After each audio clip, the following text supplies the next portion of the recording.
Street style masala puri ಇದನ್ನಂತೂ ಇಷ್ಟಪಡ್ದಿರೋರು ಖಂಡಿತ ಯಾರೂ ಇರಲ್ಲ. ಸಾಯಂಕಾಲ ಆದರೆ ಸಾಕು ಏನಾದರೂ ತಿನ್ನಬೇಕು ಅನ್ನಿಸ್ತಾ ಇರತ್ತೆ. ಈ ರೀತಿ ಮನೇಲೇ ಬಿಸಿ ಬಿಸಿಯಾಗಿ ಖಾರವಾಗಿ ಮಸಾಲ ಪೂರಿನ ಟ್ರೈ ಮಾಡಿ. ಟೇಸ್ಟ್ ಅಂತೂ ಅಲ್ಟಿಯಾಗಿರುತ್ತೆ. 1 ಪ್ಲೇಟ್ ತಿನ್ನೋರು 2-3 ಪ್ಲೇಟ್ ತಿನ್ನೋದಂತೂ ಕನ್ಫರ್ಮ್.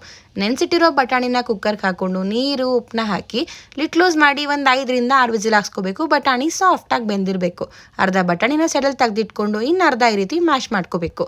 ಮಸಾಲೆಗೆ ಸ್ವಲ್ಪ ಎಣ್ಣೆ, ಚಕ್ಕೆ, ಲವಂಗ, ಏಲಕ್ಕಿ, ಕಲ್ಲುವ, ಮರಾಠಿ ಮೊಗ್ಗು, ಜೀರಿಗೆನ ಹಾಕಿ ಫ್ರೈ ಮಾಡಿಕೊಂಡು ಬೆಳ್ಳುಳ್ಳಿ, ಶುಂಠಿ, ಹಸಿಮೆಣಸಿನ್ಕಾಯಿ, 2 ಮೀಡಿಯಮ್ ಸೈಜ್ ಈರುಳ್ಳಿನ ಹಾಕ್ಕೊಂಡು ಫ್ರೈ ಮಾಡ್ಕೋಬೇಕು. ಹಾಗೆಯೇ ಟೊಮೆಟೊನ ಹಾಕಿ ಟೊಮೆಟೊ ಸಾಫ್ಟ್ ಆಗೋವರೆಗೂ ಫ್ರೈ ಮಾಡಿಕೊಂಡು ತಣ್ಣಗಾದ್ಮೇಲೆ ಇದನ್ನು ಜಾರಿಗೆ ಹಾಕ್ಕೊಂಡು ಜೊತೆಗೆ ಕೊತ್ತಂಬರಿ ಸೊಪ್ಪು, ಪುದೀನ ಸೊಪ್ಪು, ಸ್ವಲ್ಪ ನೀರನ್ನ ಹಾಕಿ ಮಸಾಲ ನುಣ್ಣಗೆ ರುಬ್ಬಿಟ್ಕೋಬೇಕು. ರುಬ್ಬಿರೋಂಥ ಮಸಾಲೆನ ಬಾಣಲೆಗೆ ಹಾಕ್ಕೊಂಡು ಉಪ್ಪು, ಖಾರದ ಪುಡಿ, ಧನಿಯಾ ಪುಡಿ, ಆಮ್ಚೂರ್ ಪೌಡರು, ಚಾಟ್ ಮಸಾಲಾನ ಹಾಕಿ ಹಸಿ ವಾಸನೆ ಹೋಗೋವರೆಗೂ ಫ್ರೈ ಮಾಡಿಕೊಂಡು ಬೇಯಿಸಿ ಮ್ಯಾಶ್ ಮಾಡಿಟ್ಟಿರುವಂಥ ಬಟಾಣಿ ನೀರನ್ನ ಹಾಕಿ ಕನ್ಸಿಸ್ಟೆನ್ಸಿ ಬರೋವರೆಗೂ ಇದನ್ನ ಕುದಿಸಿಟ್ಕೋಬೇಕು. ಮಸಾಲ ರೆಡಿ. ಒಂದು 6 ಪೂರಿನ ಈ ರೀತಿಯಾಗಿ ಒಡೆದು ಬೇಯಿಸಿರೋ ಬಟಾಣಿ ನಾವೇನು ಮಸಾಲ ಮಾಡಿದ್ದೀವಲ್ಲ ಅದನ್ನು ಎಷ್ಟು ಬೇಕೋ ಅಷ್ಟು ಹಾಕ್ಕೊಂಡು ಸಣ್ಣ ಕಟ್ ಮಾಡಿರೋ ಈರುಳ್ಳಿ, ಟೊಮ್ಯಾಟೊ, ತುರಿದಿಟ್ಟಿರೋ ಕ್ಯಾರೆಟು, ಕೊತ್ತಂಬರಿ ಸೊಪ್ಪನ್ನ ಹಾಕ್ಕೊಂಡು ಜಾಸ್ತಿ ಸೇವನ್ನ ಹಾಕ್ಕೊಂಡ್ರೆ ಆಯಿತು. ಸಖತ್ ರುಚಿಯಾಗಿರೋ street style masala puri ready.